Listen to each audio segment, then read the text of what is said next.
لجیر چاودێریە پرتوخانەیە بەدرخانیان یا دهۆکێ ئاهەنگا رێزلێنان و ئیمزاکردنا پرتوکە زەورق خروجات اللەیل یا وێژەڤانێ کورد لاوکێ حاجی ڕۆژادەیە هەیڤێ دەمژمێر چارێ ئێوارێ لە سەنتەرا پێشمەرگەیە ڕەوشەنبیری لە دهۆکێ برێڤەچوو.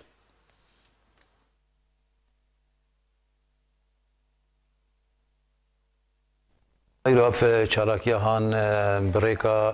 پرتوکانا بدرخانیان هاتیه چکرن جبو امضا کرنا پرتوکامن یا بناوی زورق و خلاجات واللیل پرتوک بزمان عربیه دوسری رنگ آب خواه و دگره رنگ سیاسیه هر وهای جواکی هر وهای اوینی هر وهای نتوی و پرتوکان ما به زمان عربی چاپ کرده ام کار بهم بهتر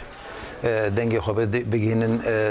نتوه کدیجی ناز بکن که اشامه چیه درد ما چیه داخوازه چیه خونه ما چیه و بتایبت جی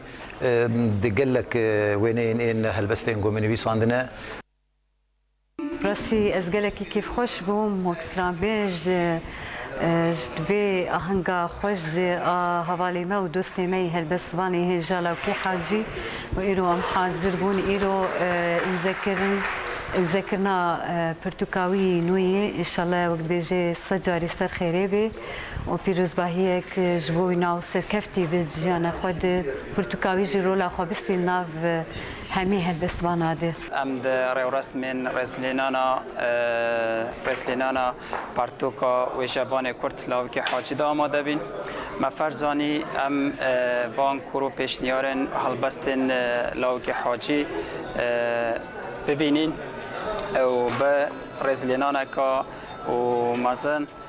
دستخوشی لکاری وی حوزانبانی